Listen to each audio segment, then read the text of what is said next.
Welcome, everybody, to the A Little Less Fear podcast. I'm your producer and host of the show, Dr. Lino Martinez. This is your motivational podcast of people's incredible journeys. Oh, yeah, let's do this.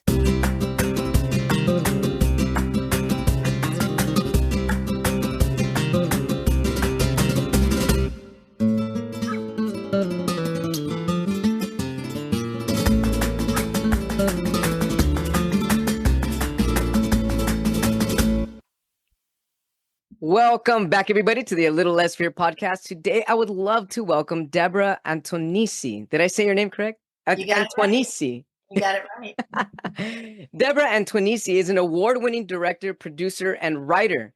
Originally from New York, her most recent work is her award-winning documentary, Playing with Fire, which follows the story of Abby Bolt, a 22-year battalion chief and wildland firefighter in the U.S. Forest Service who was sexually assaulted while on assignment. Deborah spent the last 6+ years working on this film and says she had no intention of making it until it found her.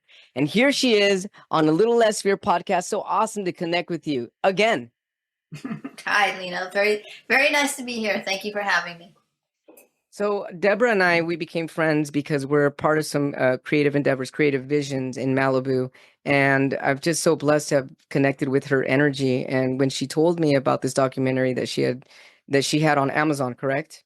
It's on Prime Video, which is it's part of Amazon. We're not on the subscription Amazon yet. We're hoping to, but Prime Video is where it's Amazon Prime Video is where it's available. So it's on Amazon Prime Video, and I had the honor to watch it.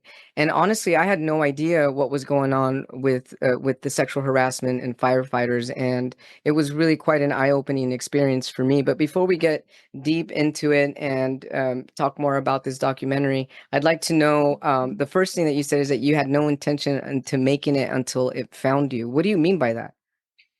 I was invited up to a female gathering up in Yosemite. Now, probably 7 years ago, a good friend of mine's sister, Trish, lived up there. And she was sort of calling a meeting of different energies of people. She invited people to come up to let them know, to talk about this problem that was going on with the female firefighters up there. At that time, there was a fire chief named Kelly Martin who had just gone before Congress as a whistleblower to sort of talk about what was going on.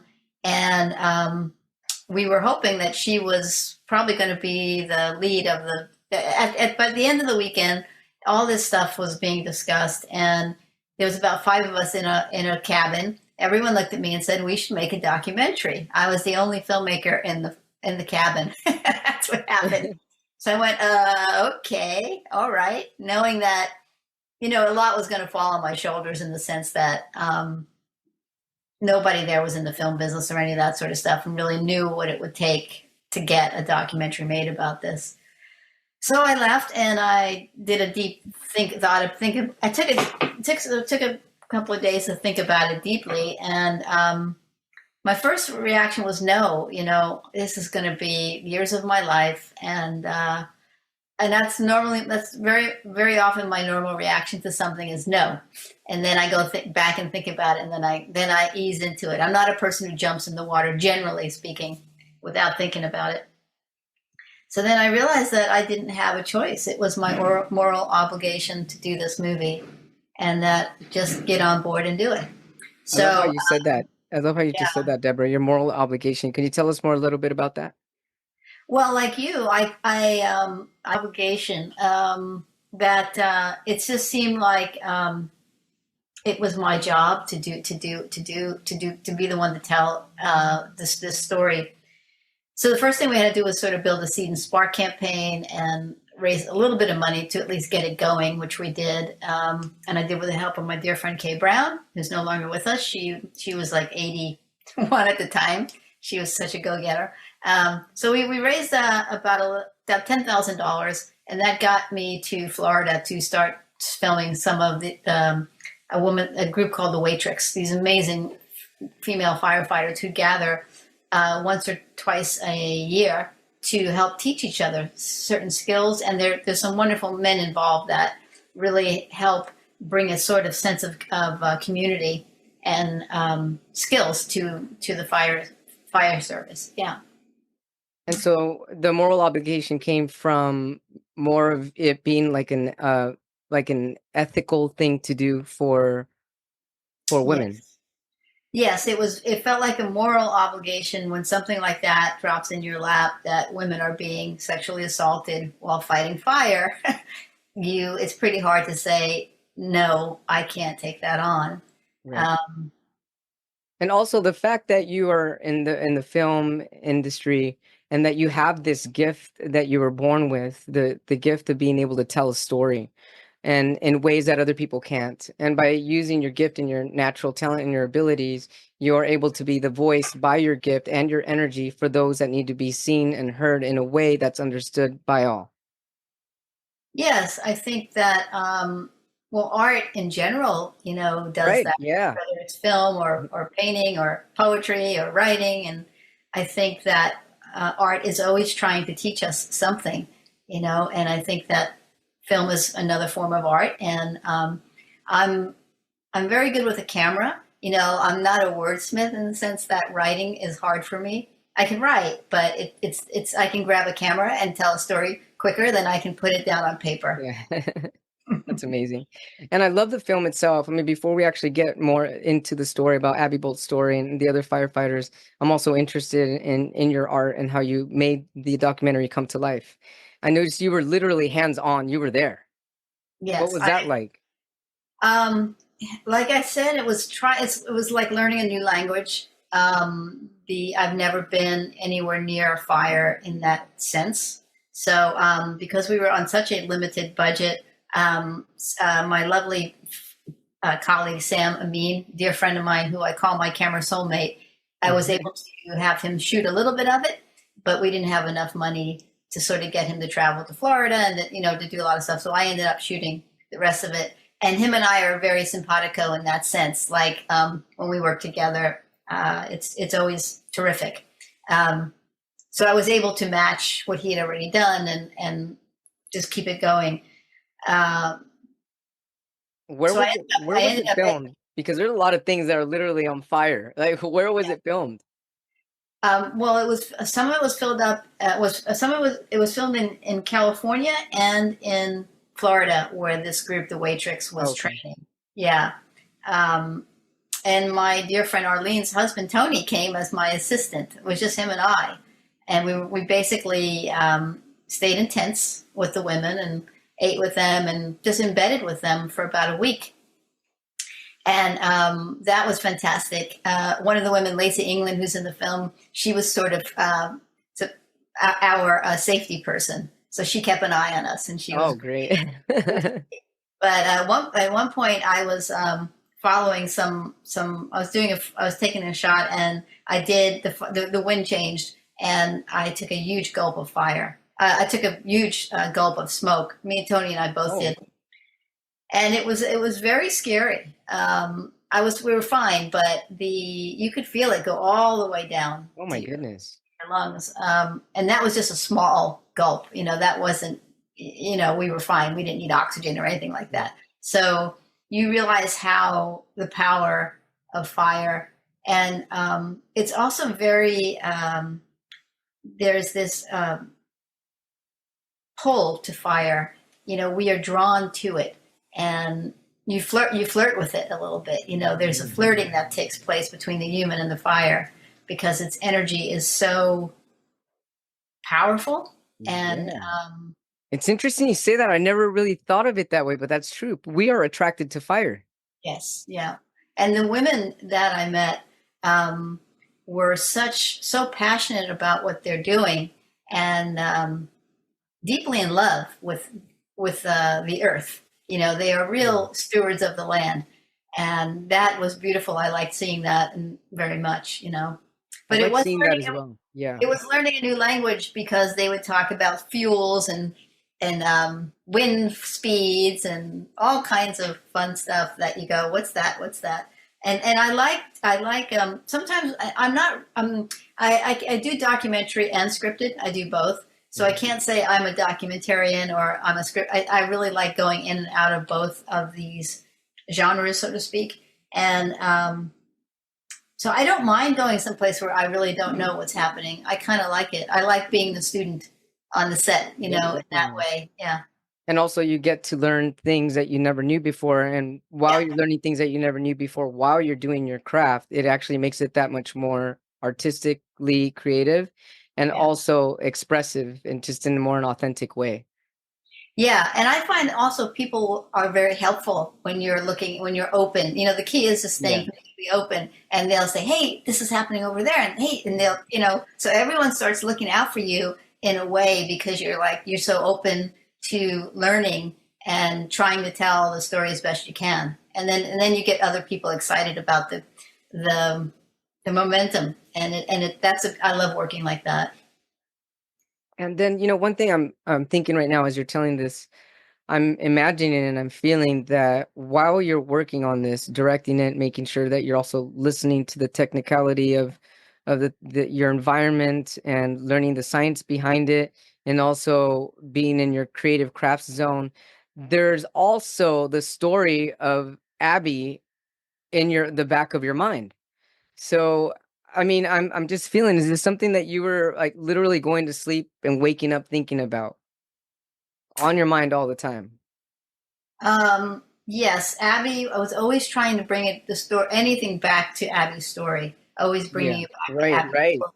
Yeah. So you tend to pre-edit when you're filming, and Sure. Tony would say to me, "How'd you know to ask that?" And I'm like, "Well, I don't know that she said something, and I just jumped to the other thing." But he was very sweet. He was very supportive, and I'm listening deeply. When I'm filming somebody, when you're interviewing someone, as you know, it's all about that connection, that contact, not losing for a second that eye line, Right. not turning your head for a second when they're speaking, and you're dialing in at a very deep level when with the listening. Definitely. And I believe what's most important there is to making sure that you're present with that person, because Yes, as long as you stay present with their energy and with what they're telling you, it's going to stick, because presence is what creates emotion, and emotion is what creates the next scene. that's And right. so that's exactly the way it is for you as well when you're directing, but you're literally have to have your satellite completely wired and open in all angles, which is really incredible. Yeah, I mean, directing is not really directing. That's the key. It's Yeah. allowing.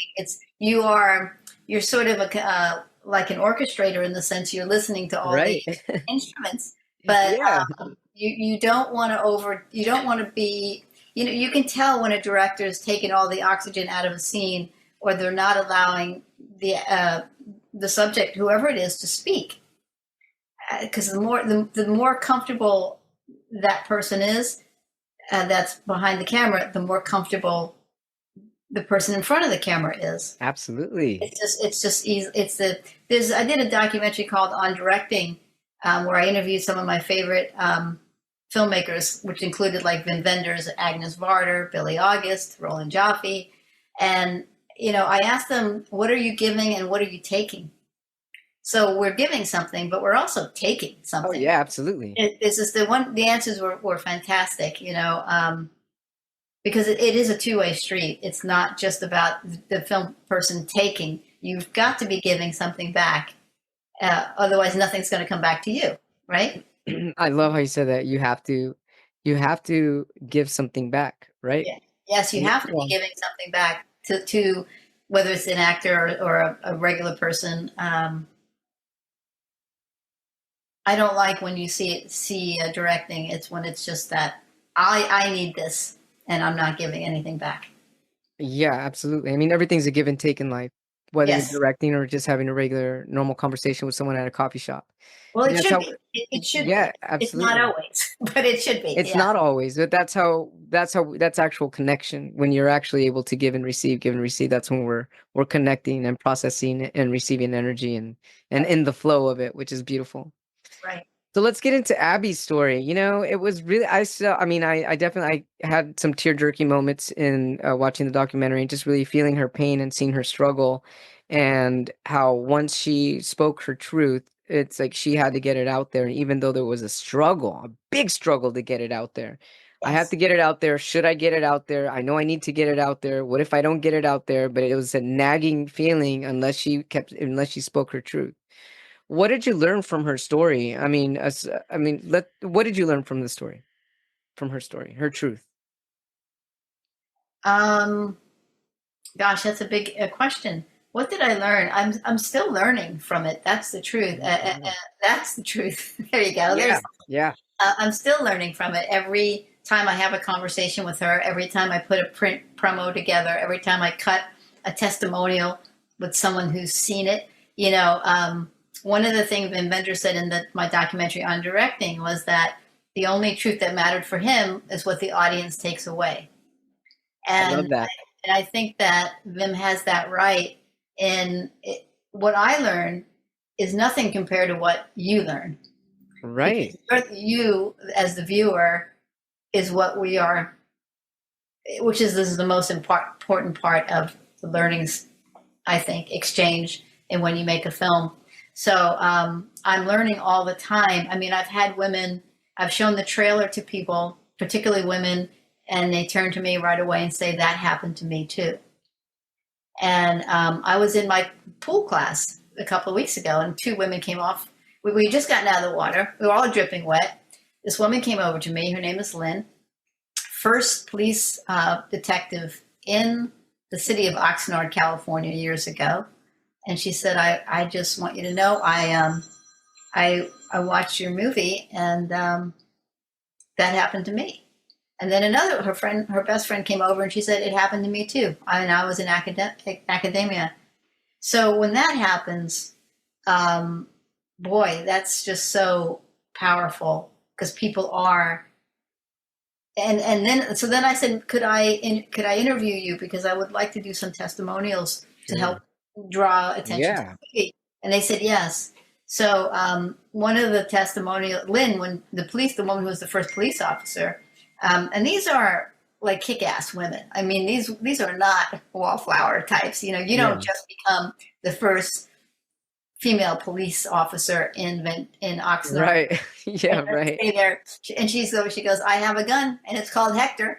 I mean, they're tough, strong, salt of the earth women. These are not wallflowers. So Lynn says in the testimonial, when I saw it, I never heard anyone say what I felt like that before. And that's so I'm learning all the time by how people interpret the film, how they interpret Abby's story. So I'm learning the same way the viewer is, more and more about Abby's story every time I hear somebody tell me that. And every time I watch it, of course, I see another layer of it. But it's hard to pinpoint what did I learn, because it's so vast and it's so big. But I learned to just say I keep learning. Right. Yeah, you are. Yeah. Definitely. You know what's beautiful too is because you made this film, this documentary, and because Abby spoke her truth, others are coming forth and speaking their truth. That's right. That's exactly right. And it's such a beautiful thing. And in there lies the power and the healing of the film and Abby's story, and Abby's incredible courage to go out there and tell her story. Because I think she was in so much pain that she had to do it and to write herself, Yeah. Although it was tremendously hard for her to do it. Yeah. So for people tuning in right now, we're talking to Deborah Attoinese, the director and of the documentary film Playing with Fire, and we were so close to having Abby on the air with us here, which would have been incredible. And it's unfortunate she's in an area where living in a ranch, internet service can be a little shaky. But one question, I'm not sure if you can answer this for her, but a question that I would have loved to ask her is, how has her life changed now that there's awareness from her story? Yeah, that's a great question. I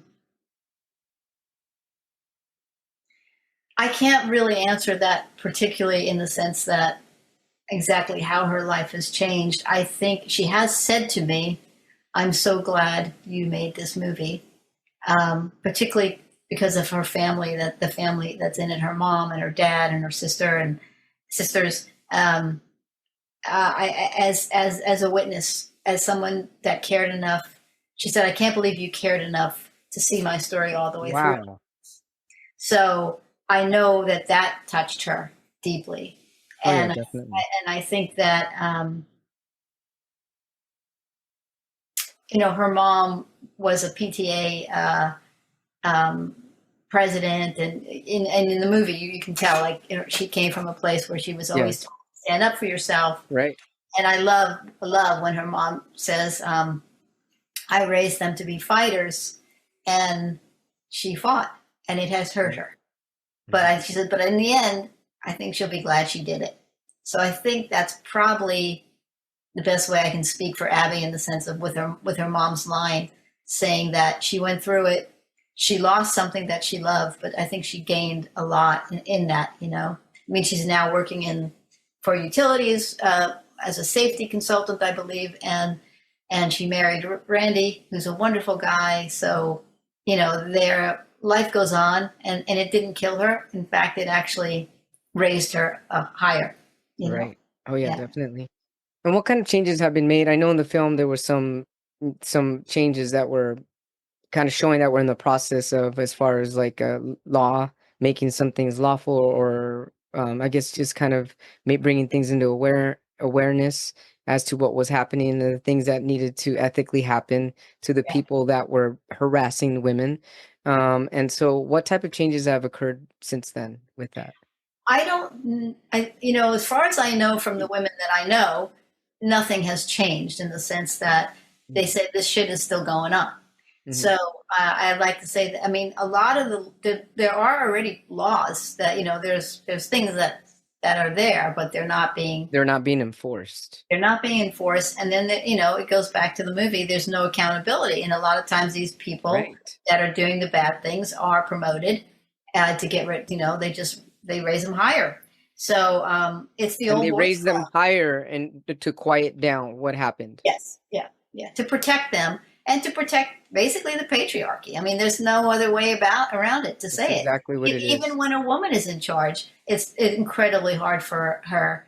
Because they had a woman in charge. It's the culture. Randy says in the movie, "How do you change a culture? We haven't changed for 100 years." And That's a great question. yeah, I don't. How do you change a culture? It's getting up and making movies and standing before Yeah. people in film festivals, and you and I speaking on your wonderful Yes. podcast, and people listening and going, "Wow, I'd like to check out this film. I'd like to check out what's going on." And the more people know and understand that it is true, this is not made up, um, uh, and people become more and more aware of it, then things start to change. Yeah. Just so that people are aware the type of harassment that we're talking about that happens in this type of line of duty. Can we talk about it? Sure.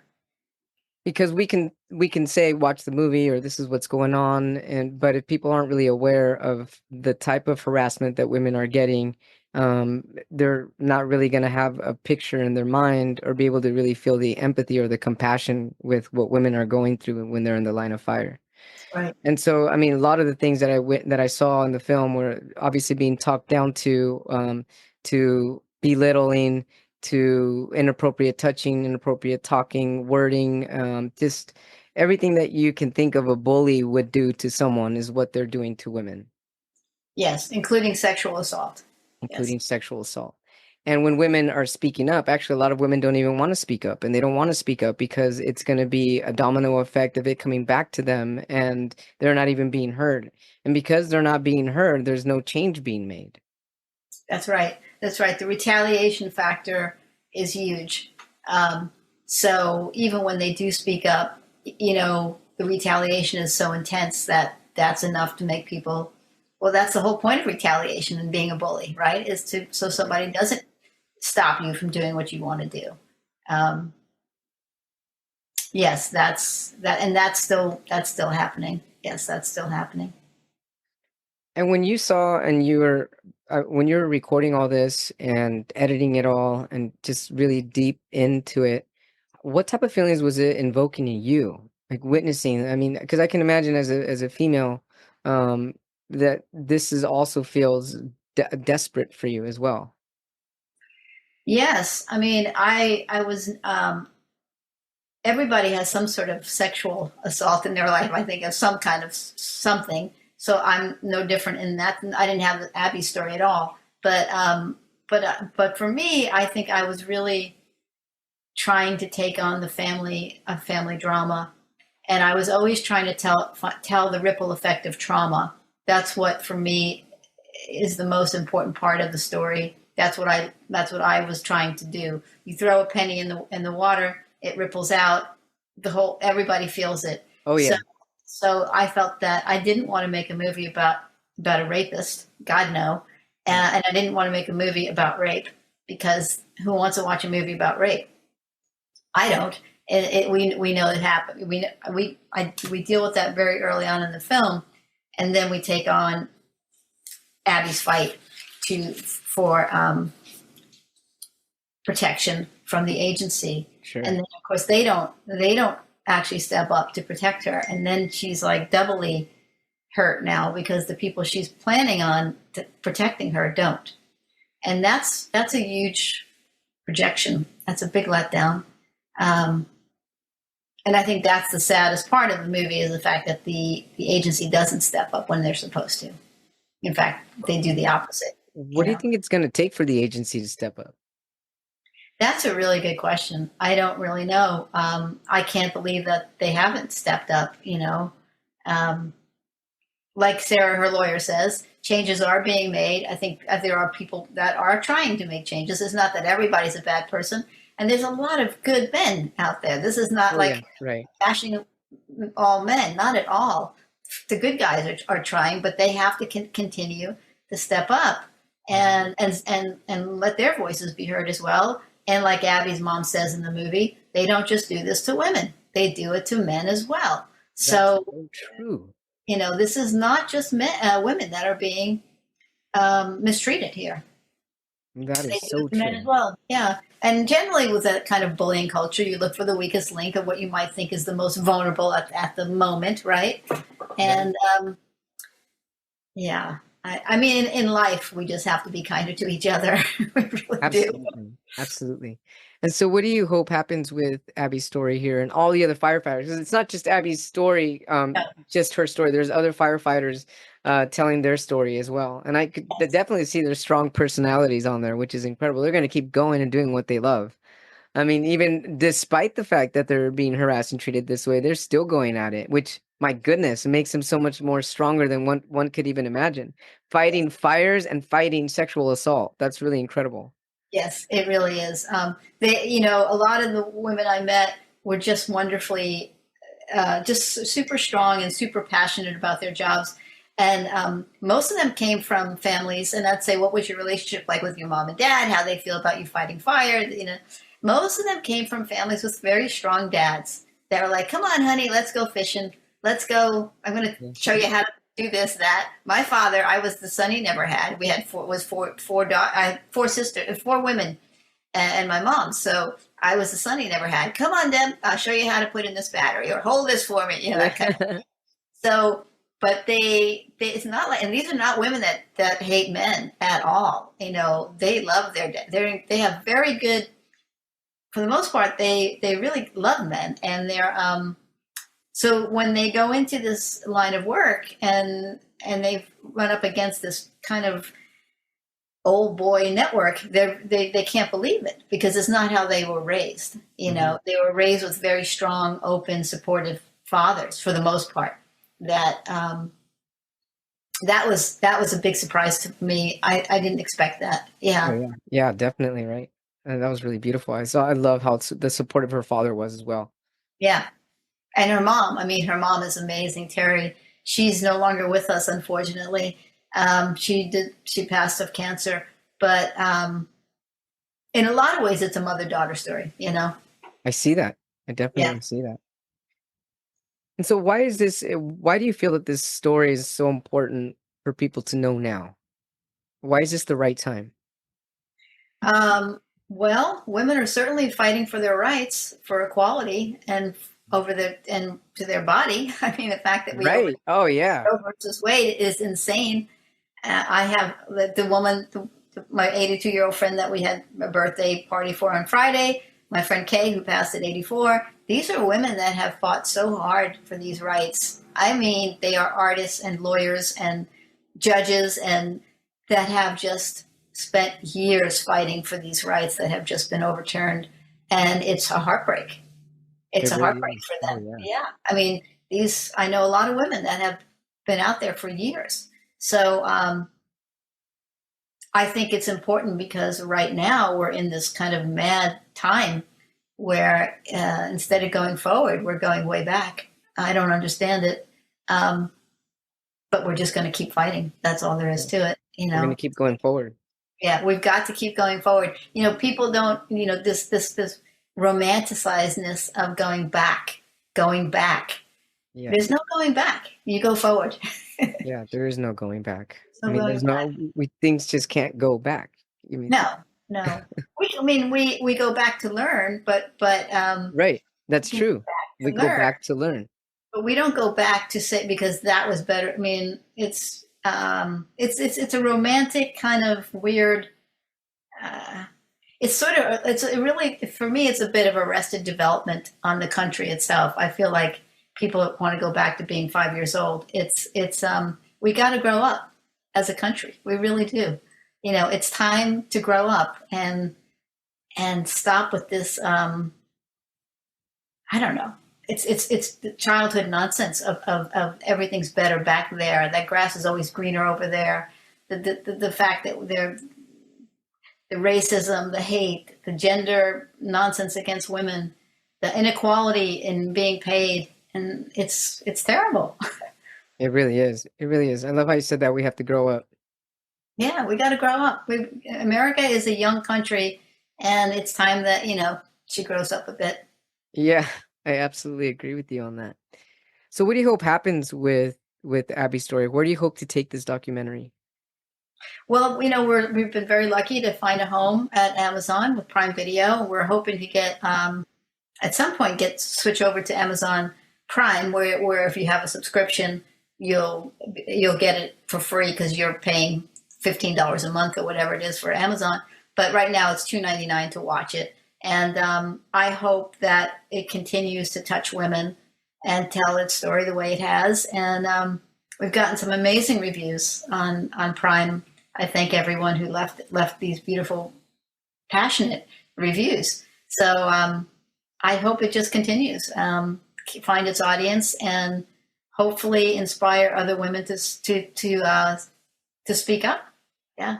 Yeah, and maybe even inspire other filmmakers to make other documentaries on other line of duties where this is also happening. Yes, always. Yeah, always. Yeah. Awesome. It's been great connecting with you. I mean, where can our viewers, our watchers, and our listeners get a hold of you if they need to get a hold of you? I'm easy to find. Just type in DeborahAttoinese.com, and I'm sure we'll spell that on somewhere on the podcast. Yes, absolutely. Everything's going to be in the show notes. Yeah, easy, and reach out to me, send me an email, or I'm pretty easy to find. Yeah. And so you're welcome to also receiving other stories so other women can get a hold of you and if they need to tell you their story. Yes, absolutely. Yeah, or if anybody wants to show the film at a class or anything like that. Oh, that would be excellent. Yeah, we'd love to do it. And I'm sure if Abby's available, she'll join us. And again, I know she's sorry that she couldn't join us today. So that would be excellent. Yeah. Deborah Attoinese, this has really been incredible. I'm so glad that we got to meet and through the podcast, even though we've met in person so many times. And I just look forward to keeping in touch with you and seeing the incredible rapid progression of this documentary and the many doors that it's opening and windows of opportunities for others to speak their truth and be honest with themselves. Because if we're not honest with ourselves, speak our truth, change is not going to occur. And a lot of the most uncomfortable situations that we put ourselves in is actually when change is created and when awareness becomes complete. So thank you so much for doing the work that you do. And thank you, Abby, for sharing your incredible story, your incredible spirit, and your loving energy for yourself. And so in dedication to this podcast episode, I wrote a poem and I dedicated to your film and I dedicated to Abby and to your energy as well. Thank you. I can't wait to hear it. Here it is. And it wasn't until I fully realized that I was wronged when I decided to share my truth. I had to stand taller than I ever had to. That was the time my spirit held my hand. That was the time I really took a stand to not only respect and love my energy, but to support others who suffer the same collectively. And that was the day I realized that even loving yourself can be both painful and liberating. Absolutely beautiful, Lino. Thank you. Thank you. And thank you so much. Looking forward to keeping in touch with you. Thank you, everybody, for tuning into A Little Less Fear podcast. I love you and happy holidays to you and all of your loved ones. Sounds great. Thank you, Lino. Thank you so much, everybody, for tuning in to A Little Less Fear podcast. If you haven't yet, hit that subscribe button. Tell your friends and your family about A Little Less Fear podcast. And if you are interested in being on my show, feel free to leave me an email at alittlelessfear@gmail.com. Or if you have any questions or comments and you also want to leave me an additional message, you can also do so from my website, leaving an inquiry at www.alittlelessfear.com.